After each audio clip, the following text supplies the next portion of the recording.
28장 1절에서 11절 말씀 교도하시고 마지막 절 같이 읽겠습니다.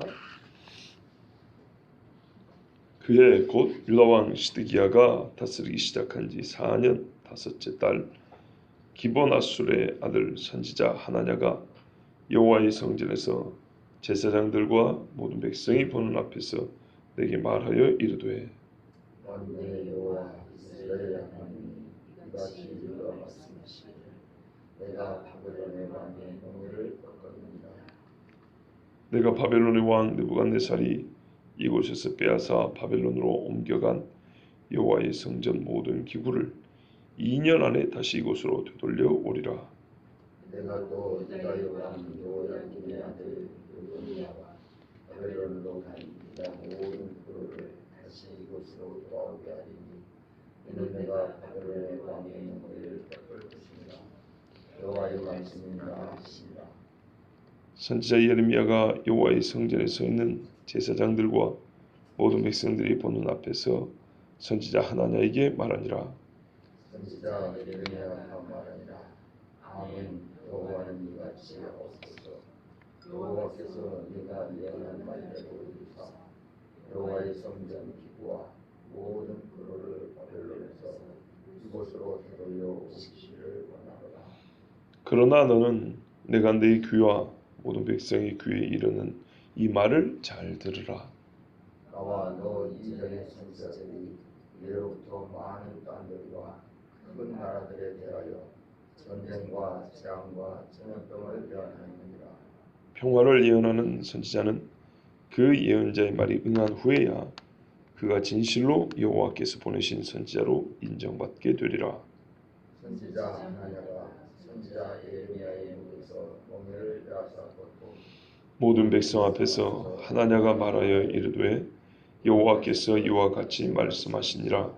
내가 2년 안에 모든 민족의 목에서 바벨론의 왕 느부갓네살의 멍에를 이와같이 꺾어 버리리라 하셨느니라 하매 선지자 예레미야가 자기의 길을 가니라. 아멘. 유다 왕 시드기야, 유다의 마지막 왕이 11년을 다스렸는데 4년하고 다섯째 달, 절반이 좀 안 됐을 때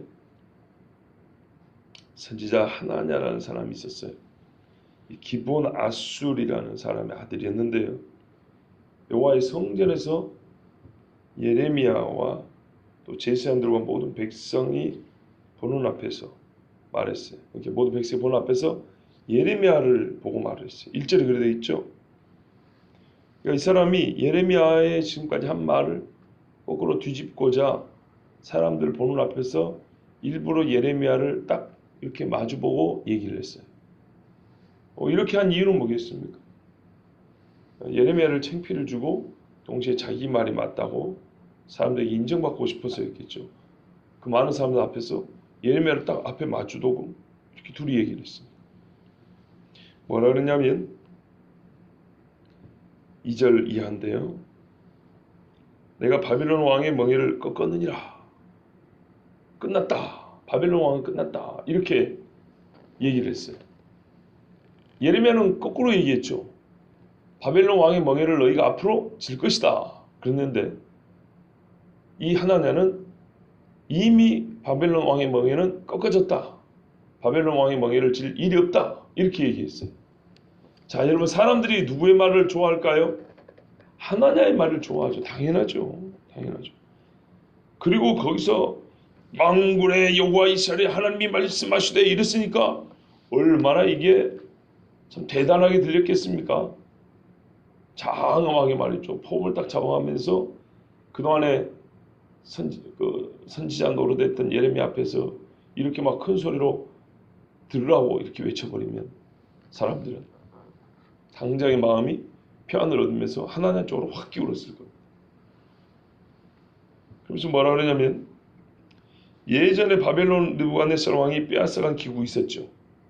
아직 좀 남아있고 옛날에 뺏어간 거 그거 2년 안에 돌아온다. 이렇게 얘기했어요. 구체적인 연수하고 때를 말하면 더욱 그럴듯하게 들리는 법입니다. 사기꾼도 그러잖아요. 나한테 1,000만 원 맡겨봐. 내가 1억 갖다 줄게. 이거하고 언제 어떻게 얼마를 갖다 줄게. 이건 좀 다르죠. 안 그렇습니까? 예. 그러니까 훨씬 하나님의 말이 이제 신뢰하기 시작한 거예요. 듣기도 좋을 뿐만 아니라 거기다가 뒤에 가서 몰래 그런 것도 아니에요. 예레미야가 보는 정면에서 그러잖아요. 그렇죠? 여기서 예레미야가 대답 못하면 이 하나님의 말이 옳은 거죠. 자, 그 다음에 4절에 보면 이미 끌려간 여호야김의 아들 여고냐와 유다의 모든 포로, 이 중에는 다니엘도 있었다 그러죠. 이렇게 귀한 사람들을 다 데리고 온다 그랬어요. 역시 2년 안에 되돌려 오겠죠. 왜냐하면 내가 바벨론 왕의 몽해를 꺾었기 때문이다. 하나님이 이렇게 말씀했다는 거예요. 성전에 기구 돌아온다 하지. 옛날에 끌려갔던 왕이 온다 그러지. 포로들이 다시 돌아온다 그러죠. 금세 2년 안에 온다 하니까 얼마나 좋겠어요. 진짜 나라도 좋겠어요. 내 친구, 자식들, 우리 아버지 이렇게 돌아온다는데 얼마나 좋아요. 거기다가 여호와의 말씀이라고 딱 도장을 찍어버렸어요. 와, 여러분, 이 말대로 하면은 이스라엘의 유다에는 지금까지 없었던 최대의 기쁨이 될 것입니다. 그런데 이게 거짓말일 경우에는 어떻게 되죠? 이보다 더 큰 반역죄가 없을 겁니다. 왕을 직접 몰아내는 죄보다 더 큰 죄가 될 거예요. 여호와의 이름으로 유다 국민과 왕을 농락하는 거 아니겠어요? 2년 안에 돌아온다. 근데 돌아오긴 그냥 더 끌려가면요. 제가 당시의 왕이라면 저놈은 당장 잡아다 목을 치라 할 거예요.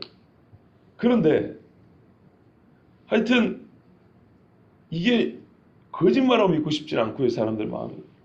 진짜라고 할 경우에 이렇게 큰 이야기, 나라의 운명이 좌우되는 이렇게 큰 이야기를 누가 하냐면 선지자거든요. 그러니까는 하나냐가 말을 한 내용을 보면 그 말의 크기가 선지자급이에요. 선지자 아니면 나라가 이렇게 된다 저렇게 된다는 말은 감히 못해요.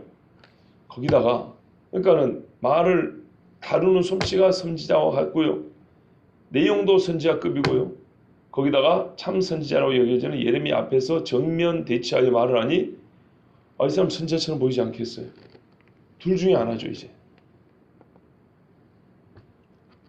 그러니까 예레미야와 하나냐 누가 진짜 선지자일 것이냐. 이때 예레미야가 가만히 있을 수가 없었어요. 선지자인 예레미야는 선지자로서 이 말을 듣고 가만히 있을 수가 없었어요. 여호와 이름을 망령되이 일컫지 마라 그랬죠. 십계명에. 하나님의 이름을 망령되이 일컬어도 유분수지. 아직 바벨론으로 끌려가지도 않았는데 분명히 끌려고 70년 차야 된다 그랬는데 이미 끝났다고 여호와께서 그리 말씀하셨다고 하니 자기가 진짜 하나님을 만난 입장에서 가만히 있을 수가 없죠. 가만히 있는 건 비겁한 겁니다. 참 선지자는 하나님께 받은 계시를 전달할 책임도 있지만 거짓 계시를 어떻게 해요? 분쇄 깨뜨려버리고 막을 책임도 있는 겁니다. 그래서 말을 했어요.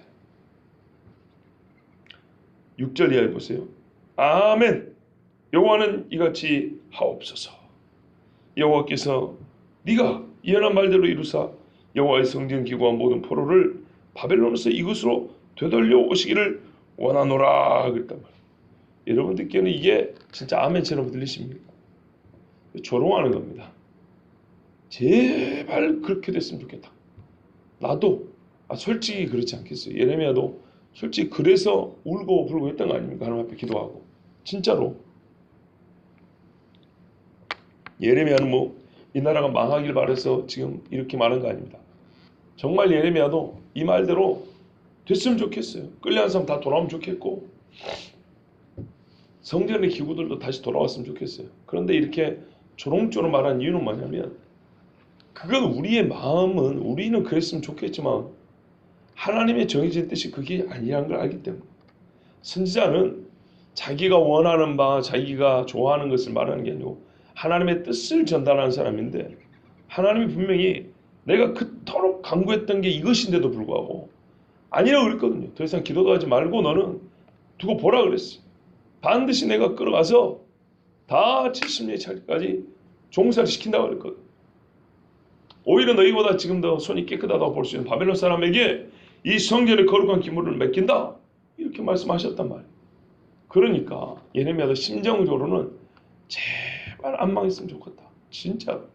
그런데 내가 여기서 웃을 수밖에 없는 거는 하나님이 아니라고 그러셨다.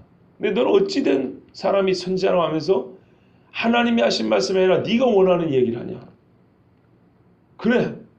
나도 사람인지라 나도 유다인인지라 심정적으로는 네하고 똑같다. 그래. 그렇게 됐으면 좋겠다. 이렇게 얘기한 거예요.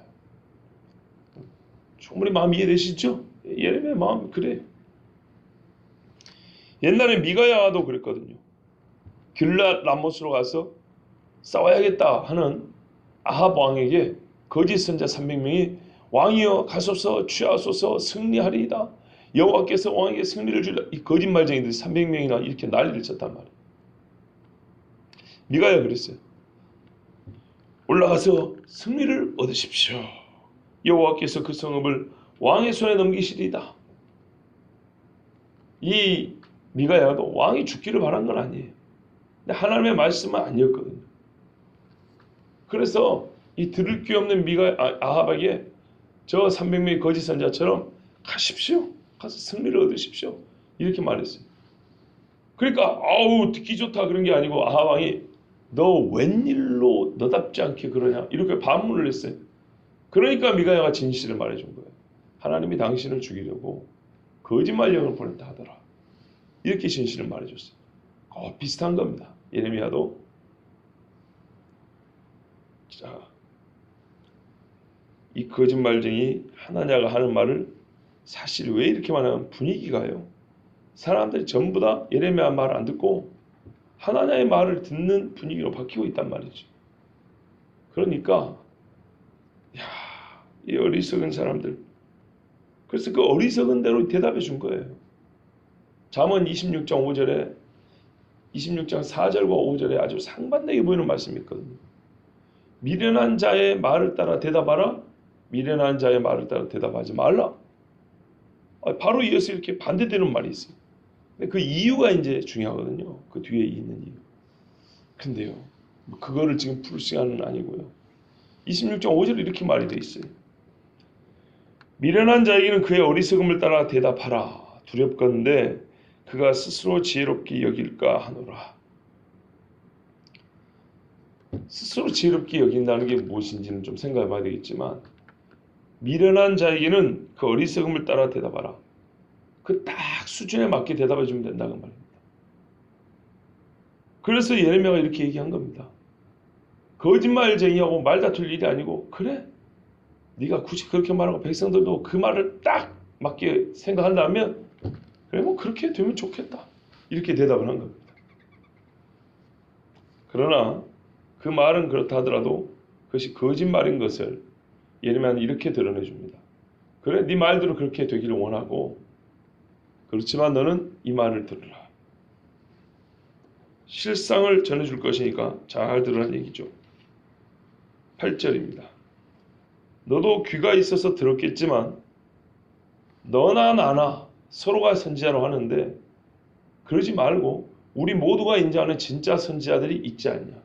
이미 글을 남겨준 선지자들 예를 들면 이사야, 호세야, 하박국, 요엘, 미가 이런 선지자들이 있잖아요. 우리보다 앞선 시대 선지자들. 그건 니도 인정하고 나도 인정하지 않냐. 여기 있는 모든 백성들이 다 인정하지 않냐. 자, 그 선지자들이 무엇을 예언했느냐. 예로부터 많은 땅들과 큰 나라들에 대하여 예언을 했는데 내용이 일치한다는 거예요. 전쟁과 재앙과 전염병을 예언했다는 겁니다. 그러면 그들이 다 여호와의 이름으로 이와 같은 이야기를 똑같이 예언했는데 네 말대로 하면 이 사람들은 선지자가 아니란 얘기냐? 네 말대로 하면 그 사람들은 다 거짓 선지자겠구나. 지금 하나님이 이렇게 물어보는 겁니다. 그렇다면 진짜 우리가 인정하는 선지자들이 전부 다 전쟁과 재앙과 전염병을 똑같이 예언했다면 지금 와서 평화를 예언한다 할 것 같으면, 평화를 예언하는 선지자가 있다고 할 것 같으면 이 평화는 이루어져 봐야 진짜란 것을 우리가 인정할 수 있다. 이런 말입니다. 9절 말씀 보세요.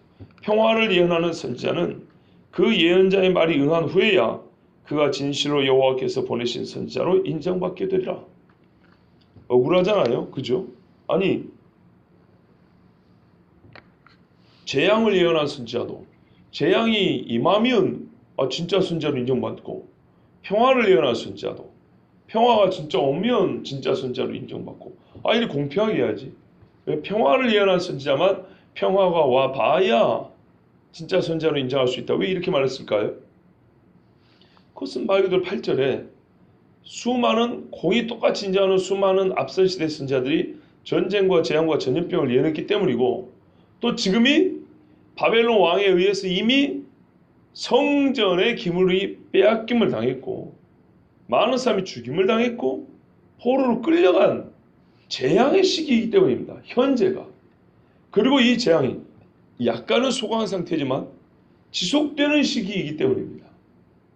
그리고 언제라도 바벨론 왕 느부갓네살은 또 쳐들어와서 이 나라를 약탈하고 황폐화시키겠다고 막 으름장을 놓는 그런 시기이기 때문에, 거기에 지금 거의 속국으로 사는 시기란 말이죠. 그렇기 때문에 누가 봐도 지금은 재앙의 때란 말이에요. 그렇다면 진짜로 네 말이 맞다면 이런 상황에서 그 말을 고지 듣기는 어렵고 평화가 와봐야 알겠다는 거죠. 신명기 말씀대로 증험이 있어야 진짜 선지자라고 그랬거든요. 자, 그래서 9절과 같이 평화를 예언한 선지자는 좀 억울할지 모르지만 이루어져 봐야 알 수 있다, 이렇게 말한 겁니다. 그런데요, 이 거짓 선지자 하나냐는 예레미야의 말에 말대꾸를 못했어요. 이게 중요합니다. 예레미야의 말에 네 말이 이러이러해서 틀렸다 하고 반박을 못했고요. 대신에 어떤 행위를 하나 더 했어요. 자기 말이 옳다는 걸 증명하려고 행위를 하는데 이게 약간 억지스러운 행위였는데 어리석은 백성들은 이 억지스러운 행위를 역시 좋아했어요. 10절 이하에 보면 이렇게 돼 있죠. 선지자 하나냐가 선지자 예레미야의 목에서 멍에를 빼앗아 꺾어버렸다는 거, 이렇게 돼 있습니다.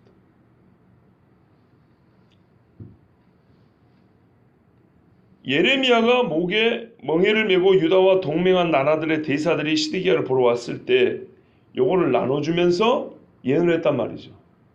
그럼 여러분, 이게 지금 상당히 오랜 기간 예언을 하고 있었다는 얘기가 되죠.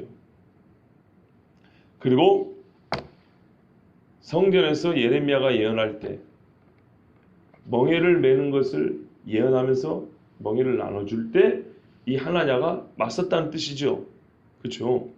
괜히 사람들 없을 때 모아놓고 야, 예레미야가 이랬는데 그게 다 거짓말, 이렇게 한 게 아니고 정면으로.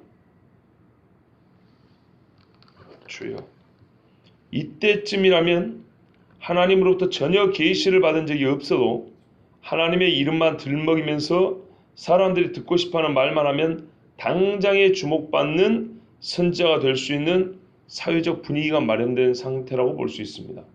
무슨 말이냐면 봐보세요. 예레미야도 매우 극적인 행동을 하고 있단 말이에요. 지금 멍에를 나눠주면서 외국의 대사들에게까지 이거 메고 가야 된다, 이거 맬 것이다, 당신 나라도. 얼마나 분위기가 험악합니까? 그렇죠? 외국에서 온 사람들에게 유다인들이 막 말리고 너 무슨 소리야 막 고함치고 막 그럴 거 아니겠습니까? 그런데 예레미야가 꿋꿋하게 외치고 있는 거예요. 그때 이런 분위기라면 진짜든지 가짜든지 예레미야에게 맞서는 선지자라고 이름하는 사람이 있다면 그 사람은 당장의 인기가 급상승하겠죠. 그렇죠? 거짓말을 해도 이게 속아 넘어가기 좋은 때, 또는 사람들이 나를 인정해 줄 만할 때야 효과가 있지 않겠습니까? 최고의 시간대죠. 타이밍이 너무 좋은 거예요. 자, 하나냐는 솔직히 예레미야의 말에 대적할 말은 없었어요. 하나님이 주신 말씀이 없으니까요. 그래서 그런 분위기를 바꿀 수 있는 행위로 이 위기를 돌파해 나가려 했습니다. 마치 하나님의 확정적인 뜻이 전달될 것처럼 이렇게 하면 사람들이 내 말을 믿겠지 할 수 있는 극적인 방법을 선택했는데 그게 예레미야의 목에서 멍에를 빼서 꺾어버리는 거예요. 자, 이때요. 이 일이 어떻게 가능하겠습니까? 이 사람은 천하장사고 예레미야는 약골인가요? 이걸 빼앗아 꺾어버릴 정도면 예레미야하고 몸싸움이 있었을 것인데, 그렇죠? 옆에 사람이 직접 도와주지 않아더라도 소위 분위기나 사기를 진작시키고 다운시키는 의미에서라도 누군가 이 하나냐를 도와줘야 합니다. 그렇죠? 둘이 몸싸움을 할 때 예레미야를 욕하고 하나냐를 막 칭찬하고 편들어주는 그런 말이라도 있어야 1대1의 싸움에서 멍에를 빼앗아다 꺾을 수나 있지요. 지금 제가 무슨 말인지 이해되시죠? 기록은 안 됐지만 상황을 한번 상상을 해보란 말이에요. 사람들은 예레미야 편을 든 게 아니고 하나냐 편을 들었다는 얘기입니다. 그러니까 목에 이걸 매갖고 있는 것까지 빼앗았다 그러잖아요. 안 줄라 한 거예요, 예레미야는. 그리고 억지로 이걸 뺏어다가 꺾었다는 거는 적어도 옆에 사람들이 도와줬거나 아니면 말 한마디라도 하나님의 편을 들었다는 얘기입니다. 그래야 이게 가능하다는 거예요. 자, 이 동조하는 사람들 앞에서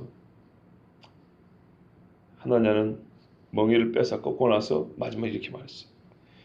11절입니다. 여호와께서 이와 같이 말씀하시니라. 내가 2년 안에 모든 민족의 목에서 바벨론의 왕 느부갓네살의 멍에를 이와 같이 꺾어버리리라 하셨느니라. 꺾어남이 이렇게 말하니까 사람들이 와 했지 않겠습니까? 왜요? 이게 힘의 싸움이었지만 인간이 갖고 있는 완력의 싸움이었지만 어쨌든 예레미야가 졌잖아요. 뺏겼잖아요. 그렇죠? 하나님을 뺏어다 꺾어버리죠. 그러니까 이거는 상징적인 영적인 의미가 있다고 생각할 때 와 우리가 사는구나 이렇게 생각하지 않았겠습니까? 이 하나님의 결정적인 행동과 그 행동에 동조하는 사람들을 보고 왜 동조해요? 사람들이 막지 않았어요. 막았으면 안 뺏길 수 있었어요. 근데 이 어리석은 사람들의 모습을 보고 예레미야는 아무 말도 하지 않고 그냥 자기의 길을 가버렸습니다. 이게 무슨 의미일까요? 예레미야가 자기 거짓말이 들통났기 때문에 얼른 자리를 피한 건가요? 하나냐를 반박할 증거나 논리가 없기 때문에 도망간 건가요? 아니죠. 전혀 그런 거 아니죠. 이유는 한 가지입니다. 이쯤 되면 아무리 말해봐야 들을 자가 없다는 것입니다. 상황이 이 정도 되면 이제는 예레미야가 아무리 소리쳐도 들을 사람이 한 명도 없기 때문에 간 겁니다. 일찍이 솔로몬이 말했습니다. 너는 미련한 자의 앞을 떠나라. 그의 입술에 지식이 있음을 보지 못함이니라. 미련한 자의 어리석은 것을 따라 대답하지 말라. 이런 경우는 이 말이에요. 아까는 대답을 했어요. 그 미련한 대로 맞췄어요. 근데 이마저도 이 미련한 대로 맞춰서 대답한 것도 못 들어주잖아요. 그러면 더 이상 대답할 가치가 없는 거예요. 미련한 자의 어리석은 것을 따라 대답하지 말라. 두렵건대 너도 그와 같을까 하노라. 계속 말하다가는 나도 미련한 자하고 똑같이 될까 하노라. 그래서 하나님이 하지 말라 그랬어요. 예레미야는 이미 하나님 주신 말씀에 순종하는 거예요. 더 이상 때가 아니면 가는 거예요. 역시 잠언 23장 9절에 미련한 자의 귀에 말하지 말지니 이는 그가 내 지혜로운 말을 업신여길 것입니다. 더 이상 하나님이 주신 이 지혜의 말을 업신여김을 받게 할 수는 없는 거예요. 하나님의 이름이 업신여김을 받게 할 수는 없는 거죠. 그래서 예레미야는 자기의 길을 떠난 것입니다. 그렇다면 이 사람들 어떻게 된 거죠? 자기들이 승리한 게 아니고 이렇게 깨달아야죠. 버림받은 겁니다. 이제 버려진 겁니다. 로마서 말씀이 있죠. 하나님께서 하나님의 영광을 따르지 않고 사람과 짐승과 버러지 형상으로 바꾸고 스스로 지혜롭다나 우둔하게 돼요. 이런 사람들은 그 상실한 마음대로 내버려둔다 그랬습니다. 역시 하나님의 말씀은 어제나 오늘이나 내일이나 변함없이 똑같습니다. 그래서 예레미야가 이들을 이대로 놓고 가버린 겁니다. 얼마나 불행합니까?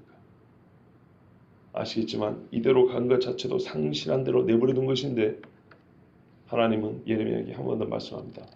이 귀한 생명들을 노략질한 하나냐 이놈은 내가 반드시 죽여버릴 거다 하고 돌아가 저주를 하라 합니다.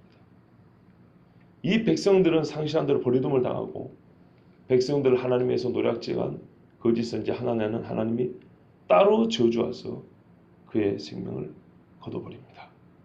이제 이게 내일 말씀인데요. 일단 우리가 드려야 될 말씀은 여기까지입니다. 하나님이 주신 은혜의 말씀에 때가 있습니다.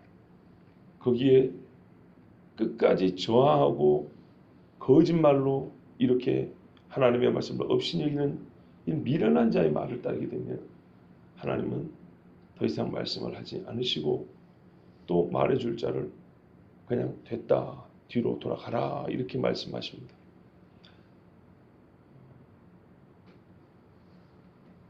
우리가 주님 오실 날이 얼마 남지 않았다. 이때 예레미야 말과 같이 참 듣기 힘든 이야기입니다. 원래는 주님 오실 날이 얼마 남지 않았다면 좋아야 돼요. 우리가 기다리면 옛날에 사모곡도 있잖아요. 낮이나 밤에나 이런 곡도 있지 않습니까? 그렇기 때문에 우리가 더 좋아야 되는데 마냥 좋아할 수밖에 없는 것은 그 전에 환난이 있다는 것 때문이죠. 사실 저도 그 부분 때문에 매우 부담이 되고 염려가 되는 것입니다. 우리 다 그렇습니다. 그래서 주의 다시 오신다는 약속이 어디 있냐고 베드로의 당시에도 그렇게 거짓말하는 사람도 있었다는 거죠. 지금도 그런 사람들은 아주 많습니다. 여러분 듣지 마세요. 유다와 예루살렘 성전이 황폐화된다는 소리는 유다인들에게는 정말 있을 수가 없는 이야기예요. 그러나 하나님은 그렇게 하셨어요. 그 시대를 보라 이 말이죠. 지금 이 땅에 주를 대적하는 자들이 일어서고 교회를 핍박할 때가 가까이 왔다. 그래서 정신을 차리고 깨어 기도해야 된다. 주님이 얼마나 많이 반복해서 말씀하는지 모릅니다. 그리고 지금 세상 돌아가는 거 한번 보세요. 나라도 그렇고 이 세계도 그렇고 이렇게 어지러울 수가 없어요. 이만한 긴장 상태가 없어요. 그런데 불구하고 별일 없을 거야. 평안할 거야. 헛된 신학자들의 말들처럼 주께서 오시는 그때 되면 언제 오는데요? 아무 내용 없어요. 그냥 주님은 이 땅을 회복하실 겁니다. 회복이란 말만 그냥 막 이렇게 읊어댄다고 해서 회복이 되는 게 아니에요. 제발 그런 말 듣지 마시고 진짜 회복과 안정과 평안을 원한다면 기도해야 됩니다. 나뿐만 아니라 너도 기도해야 되고 나도 회개하고 너도 회개해야 되고 우리 교회도 니네 교회도 회개해야 되고 우리나라도 너희 나라도 회개해야 되는 거예요. 그렇지 않으면 정말 돌이킬 수 없는 때가 곧 올 것입니다. 기도하겠습니다.